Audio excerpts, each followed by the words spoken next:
रानो चिड़िया एक गरीब पक्षी थी। वो अपनी सास और एक बेटी के साथ किराए के घर में रहती है। माँ जी, आप मेरे साथ चले और खुद देखें, बहुत जल्द हमारी गरीबी मिटने वाली है। लेकिन कहाँ जाना है और अचानक से हमारी गरीबी कैसे दूर होगी? जब से मेरा बेटा गया है हम एक दाने दाने के मोहताज हैं। अरे माँ जी, आप चलिए तो। इस बार हमारे खेत में सोना उगा है, सोना। सबकी नजर हमारे खेत में लगी पत्ता गोभी पर है। क्या सच मम्मा? मैं भी चलती हूँ। फिर वो तीनों अपने खेत पर आती हैं। पूरा खेत हरी हरी पत्ता गोभी से महक रहा था। अरे वाह बहू, ऐसी पत्ता गोभी की फसल मैंने अपनी जिंदगी में पहली बार देखी है। तू सही बोल रही थी, खेत में सोना उगा है। हाँ माँ जी, और सबसे बड़ी खुशी की बात तो ये है, इस बार पत्ता गोभी के दाम बढ़ गए हैं। हम ये गोभी बेचकर सारा कर्ज चुका देंगे और कालू सेठ से अपना घर भी वापस ले लेंगे। अब हमारी गरीबी दूर हो जाएगी। वो सास बहू खेत में ऐसे बातें कर रही थी कि तभी वहाँ से कालू सेठ गुजरता है। कालू की गंदी नजर हमेशा रानो पर थी। अरे वाह, सुबह सुबह रानो के दर्शन हो गए। चल कर देखता हूँ क्या बात कर रही है सास बहू। कालू कौवा उनके नजदीक जाता है। तो बताओ रानो, इस महीने पूरा हिसाब कर दोगी ना, या फिर यूं ही झूठ बोलती रहोगी? नहीं नहीं सेठ जी, इस बार तो आपका पूरा हिसाब कर दूंगी। मेरी पत्ता गोभी की फसल बहुत अच्छी हुई है, देखें आप। हाँ कालू सेठ, मेरी बहू ने ठीक कहा। और घर के कागज तो तैयार रखना, अब जल्द ही हम अपना घर वापस लेंगे। उनकी ये बातें सुनकर कालू सेठ के तन बदन में आग लग जाती है और वो वहाँ से गुस्से में चला जाता है। दोस्त कालू, क्या बात है, आज बड़े गुस्से में लग रहा है। भूरे, तुझे क्या बताऊं, उस रानो चिड़िया की गोभी की खेती बहुत अच्छी हुई है। सास बहू बोल रही थी कि मेरा हिसाब चुकता कर देंगी, लेकिन मैं तो रानो को अपनी पत्नी बनाना चाहता हूँ, हिसाब क्लियर नहीं करना चाहता। बस इतनी सी बात, अभी तो गोभी की फसल खेत में ही है, बिजी तो नहीं। मैं समझ गया, पत्ता गोभी की फसल खराब कर दूंगा और बाजार तक जाने ही नहीं दूंगा। फिर कालू सेठ योजना बनाता है। दूसरे दिन रानो ने अपनी बैलगाड़ी को पत्ता गोभी से भर लिया था। माँ जी, आशीर्वाद दें, आज पहला दिन है फसल बेचने का। बहू, तुम खूब मुनाफा कमाओ, मेरी दुआ है सब अच्छा होगा। रानो चिड़िया बैलगाड़ी को चलाकर ले जाती है। वो अपने जंगल से बाहर ही निकली थी कि कालू कौवा एक बड़ी गाड़ी से उसका एक्सीडेंट कर देता है। सारी गोभी कुचल जाती है। रानो भी घायल हो चुकी थी। मेरी मदद करो, मुझे बचाओ, कोई मुझे हॉस्पिटल ले जाओ। अरे रे, बेचारी का एक्सीडेंट हो गया। बहन, मैं तुम्हें अस्पताल ले जाऊंगा, चिंता ना करो। मिट्ठू तोता चिड़िया को अपनी रेहड़ी पर लेटाता है और नजदीकी अस्पताल में ले जाता। रानो के पंख में ज्यादा चोट लगी थी। हाय, ये क्या हो गया? किस जालिम की बुरी नजर लगी मेरी बहू को जो ये सब हो गया? मम्मा, मम्मा, आपकी ये हालत कैसे हुई? आपके साथ क्या हुआ? गुड़िया बेटी, चुप हो जाओ, रो मत। एक ट्रक वाले ने टक्कर मार दी, भगवान उसे भी देखेगा। पूरे 8 दिनों के बाद रानो हॉस्पिटल से घर आती है। तब कालू कौवा भी वहाँ आता है। माँ जी चिड़िया आंगन में झाड़ू लगा रही थी। अरे रे, बेचारी का एक्सीडेंट हो गया, अब कहाँ है रानो? वो कैसी है? कालू सेठ जी, अब मेरी बहू ठीक है, अंदर आराम कर रही है। कालू कौवा घर में घुस जाता है और रानो के हालचाल पूछता है। रानो, तुम ठीक हो? ज्यादा चोट तो नहीं लगी? हाँ सेठ जी, मैं ठीक हूँ, बस पंख में ज्यादा चोट लगी है। ठीक है, और मेरे पैसे कब दोगी? ब्याज मूंद सब जोड़कर 6 लाख हो गए हैं। 6 लाख? मैंने भी तो हिसाब लगाया था, 3 लाख से ज्यादा नहीं है। पूरे 6 लाख रुपए हैं, एक एक पैसा गिनवा दूंगा। ब्याज का ब्याज लगता है, वही सब मिलाकर 6 लाख हुए। अब जल्दी से पैसे दे दो। सेठ जी, ऐसा मत करो, ब्याज का ब्याज मत लगाओ। मैं विधवा चिड़िया हूँ, इतना पैसा कहाँ से लाऊंगी? हाँ, ये बात तो ठीक कही, इसलिए एक मेरी भी बात मान लो, मुझसे शादी कर लो। क्या कहा? मैं और आपसे शादी कर लूं? कभी नहीं। ये बात अपने मन से निकाल दो, मेरा परिवार है, मैं अकेली नहीं हूँ। तुम हो ही इतनी सुंदर, बस एक बार शादी कर लो, नौकरानी से रानी बना दूंगा। दरवाजे पर खड़ी सासू माँ ये बातें सुन रही थी। वो पंख में झाड़ू लेकर आती है और कालू कौवे को मारने लगती। बेशरम, तुझे मेरी बहू ही मिली थी शादी के लिए, अपनी जात का ना विराद का। तेरी जात की कौवे क्या मर गई है जो मेरी बहू से शादी की बात करता है। बुढ़िया, तूने मुझे झाड़ू से मारा, मैं छोड़ूंगा नहीं, कल ही पंचायत लगाऊंगा और तुम दोनों को यहाँ से भगा दूंगा। कालू चेतावनी देकर वहाँ से भाग जाता है।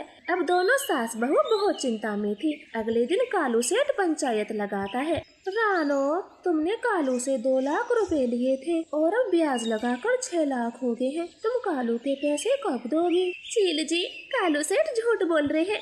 बस मैंने 2 लाख रुपए लिए थे और ब्याज लगाकर 3 हुए हैं। ये झूठे हैं। अरे रे, ये क्या बात हुई? ऐसे तो कोई भी पक्षी बेईमानी कर जाएगा। चील जी, मेरे पास सबूत है। रानो, कालू कौवे ने ठीक कहा। हम आपको 1 महीने का समय देते हैं। कालू सेठ के पैसे देने होंगे, वरना ये जंगल घर बार छोड़कर तुम्हें जाना होगा। खेत भी कालू कौवे का हो जाएगा। चील पंचायत का फैसला सुनाकर वहाँ से चली जाती है। दोनों सास बहू के तो होश गुम थे। रानो तो कुछ नहीं कर सकती। बहू, मैं कुछ काम करूँगी और कालू के पैसे दे दूंगी, वरना हमें यहाँ से भगा दिया जाए। बूढ़ी सास खेत से पत्ता गोभी तोड़ती है और बाजार चली जाती। उनकी पत्ता गोभी सूख गई थी, जिससे कोई भी ग्राहक उनकी गोभी नहीं खरीदता। अरे, ये क्या हो गया? कोई गोभी नहीं खरीद रहा। हे ऊपर वाले, ये कैसी समस्या है? बूढ़ी सास के पास एक पकोड़े वाला ठेला लगा था। उसके ठेले पर बहुत भीड़ थी, तो वो भी पकोड़े बनाकर बेचने की सोचती है। ये काम चल गया तो सब अच्छा होगा। मैं आज से ही गोभी के पकोड़े बेचने का ठेला लगाऊंगी। बूढ़ी सास पूरे दिन में ठेले की तैयारियां करती है और शाम को पकोड़े बेचने निकल जाती है और तभी जोर से बारिश होने लगती। पकोड़े पकोड़े, पत्ता गोभी के गर्मा गर्म पकोड़े। पकोड़े वाली दादी जी, मुझे पत्ता गोभी के पकोड़े दे दो। आप पहली दादी माँ हो जो पत्ता गोभी के पकोड़े बेच रही हो। ऐसे कबूतर पेट भर पकोड़े खाता है और तारीफ करता। ठेले पर काफी सारे ग्राहक आ जाते हैं। साथ में सब बूढ़ी पक्षी पर दिया भी करते हैं, जिससे उसके सारे पकोड़े बिच जाते। 2 हफ्ते में ही वो काफी सारा पैसा जमा कर लेती है। माँ जी, आपने तो 50,000 रुपए कमा लिए। मुझे तो यकीन नहीं आता। बहू, पत्ता गोभी के पकोड़े खूब बिच रहे हैं। पक्षी दिन में 2-2 बार खाते हैं। दिन में 20 किलो पत्ता गोभी खर्च हो जाती है। भगवान ने चाहा तो हम उस दुष्ट कालू से अपना घर छुड़ा लेंगे। फिर कुछ समय बाद रानो ठीक हो जाती है और अब वो भी पत्ता गोभी के पकोड़े बिचवाती है। उनकी खूब कमाई होती है और वो कालू कौवे के सारे पैसे पंचायत के सामने दे देते हैं। चील दीदी, मैंने कालू सेठ के सारे पैसे दे दिए हैं। अब ये हमारे घर की तरफ देखे बिना, वरना ठीक नहीं होगा।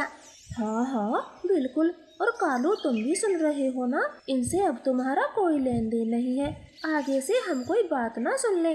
कालू शर्मिंदा होता है और पैसे लेकर वहाँ से चला जाता है। चिड़िया भी बहुत खुश थी। वो किराए का घर खाली कर देती है और अपने घर में हंसी खुशी रहने लगती है। तो प्यारे दोस्तों, प्लीज हमारी कहानी को लाइक और चैनल को सब्सक्राइब करें। आपका धन्यवाद। रानो चिड़िया की सास बहुत कंजूस थी। वो हर जगह पैसे बचा ही लेती। उसकी इस आदत से रानो बहू बहुत परेशान थी। माँ जी, आम आ गए हैं, बच्चों के लिए ले लेते हैं। बहू, तू यहीं रुक, मैं आम लेकर आती हूँ। तू खामेखा थैला लेकर घूमेगी। ऐसे सब्जी का थैला रानो को थमाकर मम्मा सास आमों की रेहड़ी पर जाती है। आम कितने रुपए के हैं? माँ जी, आम 100 रुपए के 1 किलो है। बहुत मीठे आम है मेरे। बताओ कितने कर दूं? इतने महंगे? मुझे तो सस्ते आम चाहिए। क्या तेरे पास सस्ते आम नहीं हैं? हैं तो ये बाकी के, ये वाले आम सस्ते हैं। मम्मा सास खुश हो जाती है। वो 50 रुपए देकर खराब आम खरीद ले जाती। घर पहुंचकर दोनों बच्चे खुशी के मारे नाचने लगते हैं। ये आम, वो भी ढेर सारे, मैं तो 4 आम खाऊंगी। गुड़िया, मैं 5 आम खाऊंगा, मेरे फेवरेट है। दादी माँ कितने आम लाई है? हाँ बच्चों, आम ढेर सारे हैं, तुम जी भर के खाओ। रानो थैली से आम निकालती है तो वो चौंक जाती और गुस्से में कहती है, माँ जी, उस आम वाले ने आपको ठग लिया, जल्दी से उसके पास चलो। ये सारे आम सड़े हुए हैं, देखे एक भी आम ठीक नहीं है। अरे बहू, अब क्या उससे लड़ने जाएंगे, काट पीट कर खा लो, अगली बार से मैं ध्यान रखूंगी। रानो काट काट कर अपने बच्चों को आम खिलाती है। फिर एक दिन बहुत तेज गर्मी थी। उस दिन हर कोई पक्षी गर्मी से बेहाल था। मम्मा देखो ना, आज कितनी गर्मी है, कुछ ठंडा पिलाओ ना। हाँ मम्मा, ठंडी ठंडी पेप्सी पियेंगे। मैं अभी पापा से कह देती हूँ, वो आने वाले होंगे, रास्ते से पेप्सी ले आएंगे। क्या बहू 100 रुपए की पेप्सी मंगाएगी? उस पानी को पीने से कुछ नहीं होता, खामेखा 100 का नोट बर्बाद हो जाएगा, मुझे कुछ करना होगा। ऐसे सोच के मम्मा सास अंदर घुस जाती है और जोर जोर से छींके मारने लगती है। आज आज बहू, बड़ा जुकाम हो गया। माँ जी, आप ठीक तो है ना? नहीं बहू, मुझे जुकाम हो गया, हल्का हल्का बुखार भी है, जल्दी से चाय बना दे, मैं पेप्सी नहीं पीऊंगी, मन तो मेरा भी बहुत है। कोई बात नहीं माँ जी, जब आपका जुकाम ठीक हो जाएगा तब हम ठंडी सी कोल्ड ड्रिंक पियेंगे। अभी मैं चाय बना कर लाती हूँ। रानो चिड़िया चाय बनाने जाती है। अब रात हो गई थी, गर्मी के कारण किसी को नींद नहीं आ रही थी। एक तो इतनी गर्मी, ऊपर से ये पंखा भी गर्म हवा दे रहा है, कितना पसीना आ रहा है सबको, कुछ करना होगा। रानो जी, बच्चों को सुबह स्कूल जाना है, मुझे काम पर जाना है, और हम सोएंगे नहीं तो कैसे काम कर पाएंगे। टुन्नू जी, ये तो आपने सही कहा, रात के 2 बज रहे हैं और अभी तक सब जागे हुए हैं, ऐसे तो बीमार हो जाएंगे। रानो जी, मैं सोच रहा हूँ एक एसी लगवा दूँ, एक एसी हमारे पूरे घर को ठंडा रखेगा। जी बिल्कुल, इस गर्मी को बस एसी ही दूर कर सकता है। हमारे मोहल्लों के कई घरों में एसी है। आपने सही फैसला किया, कल एसी लगवा ही लेना। ऐसे दोनों पति पत्नी एसी लगवाने की ठान लेते हैं। बच्चे भी खुश हो गए थे। सुबह हो जाती है।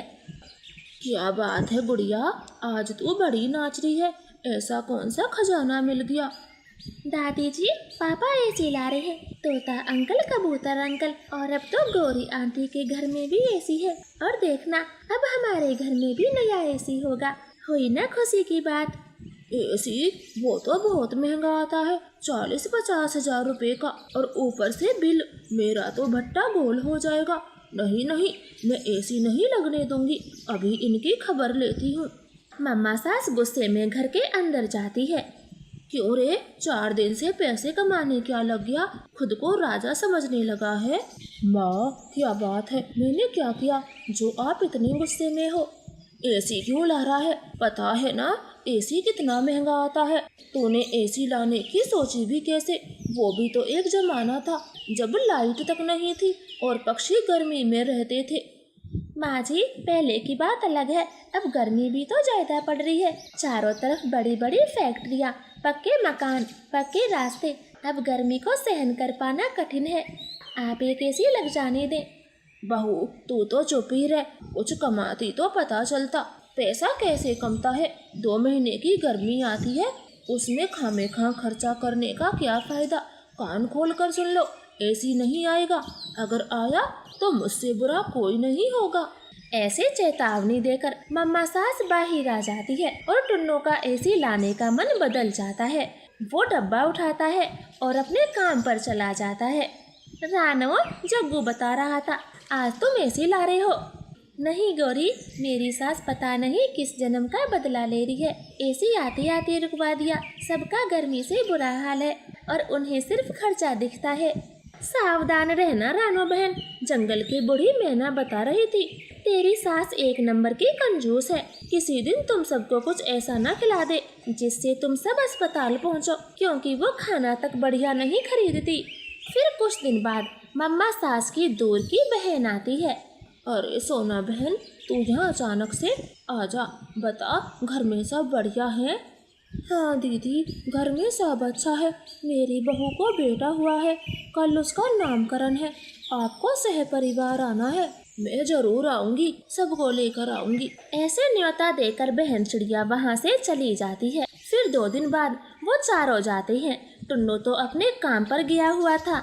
रिक्शा वाले, हम 4 सवारी है, सोनपुर के जंगल तक जाने के कितने पैसे लेगा? दादी जी 30 रुपए की एक सवारी है। 30 रुपए? जा जा, मुझे नहीं बैठना तेरे रिक्शे में। ऑटो वाला आगे बढ़ जाता है। अब मम्मा सास कई ऑटो रुकवाती है, मगर वो भी उतने ही रुपए मांगते हैं। माँ जी, सब यहाँ तक का इतना ही पैसा लेते हैं। हम कब से यहाँ धूप में खड़े हैं, अब बैठ भी जाएं। ये कुछ ज्यादा ही पैसे मांग रहे हैं। हमारे जमाने की बात है, हम इतनी दूर तक पैदल चले जाते थे। अब थोड़ी सी बूढ़ी हो गई हूँ तो इनका मुंह देखना पड़ गया, लेकिन और नहीं रुकूंगी। अब आओ मेरे पीछे। फिर मम्मा सास धूप में उड़ती है और वो तीनों भी उसके पीछे पीछे उड़ते हैं। वो सब तो थक जाते हैं। मम्मा मम्मा, अब मुझसे नहीं उड़ा जाएगा। कुकू बेटा, तुम मेरी पीठ पर बैठ जाओ, और गुड़िया तुम अपनी दादी की पीठ पर बैठ जाओ। बहू, तेरा दिमाग तो खराब नहीं है? मैं बूढ़ी हूँ, कैसे गुड़िया का वजन उठा पाऊंगी? तो ही ले दोनों बच्चों को। फिर दोनों बच्चे अपनी माँ की पीठ पर बैठ कर जाते हैं। अगले दिन भी वो सब धूप में उड़कर ही आते हैं। घर आकर चारों के चारों बीमार पड़ जाते हैं। तुम सबको इतनी तेज धूप में उड़ने की क्या जरूरत थी?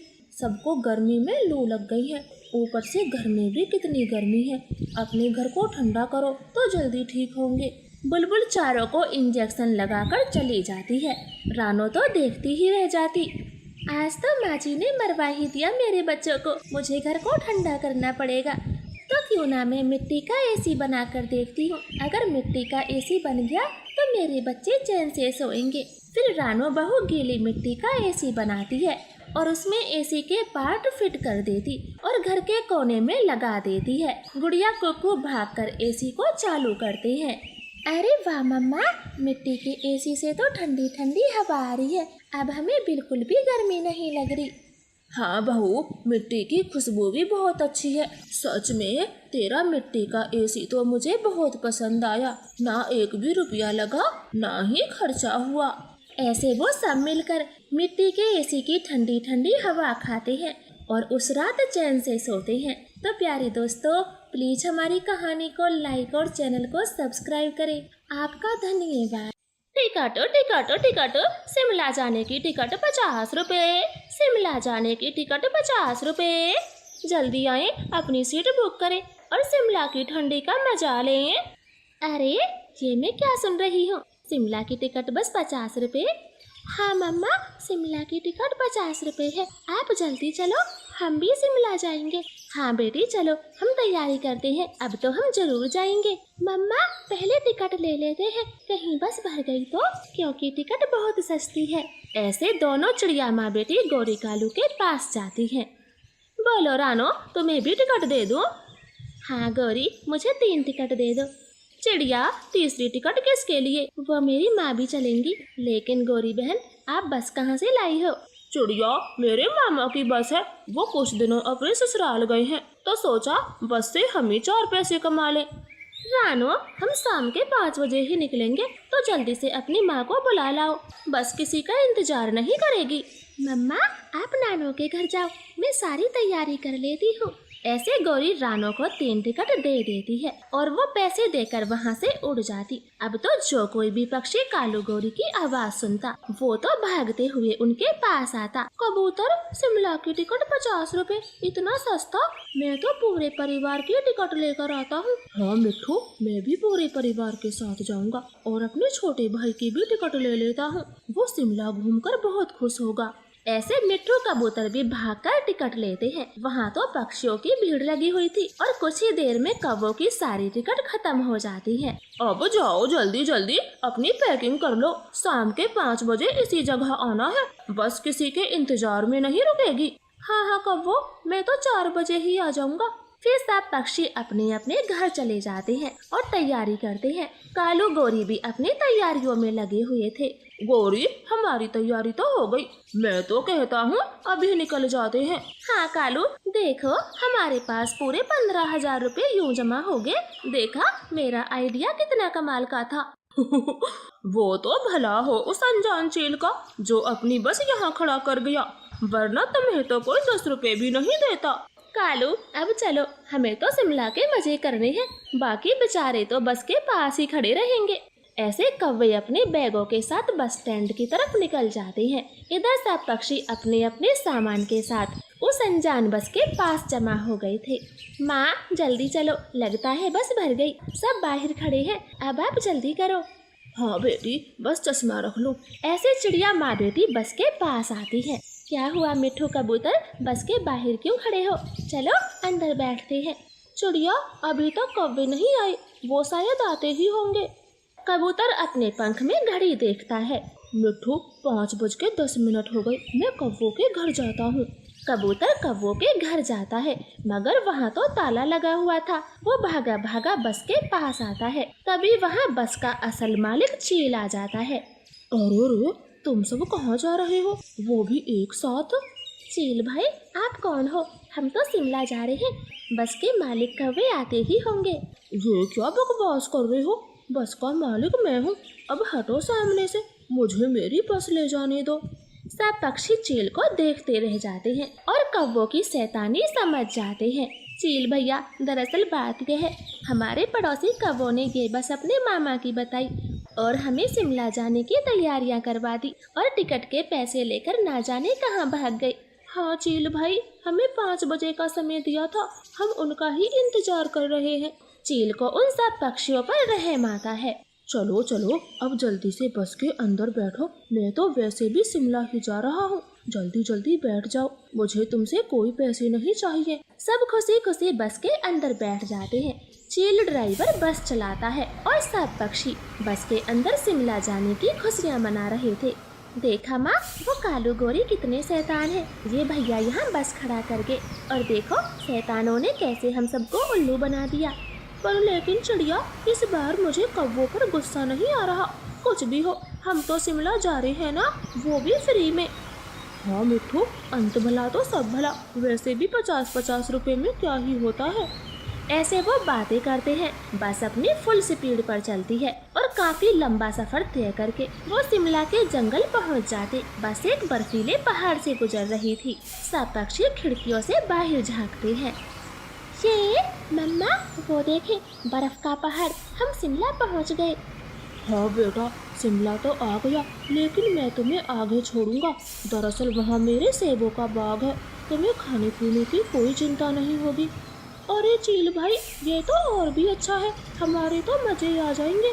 ऐसे बस सेब के बाग में रुकती है और वो सब पहुंच जाते हैं। वो अपने सामान के साथ साथ उतर जाते।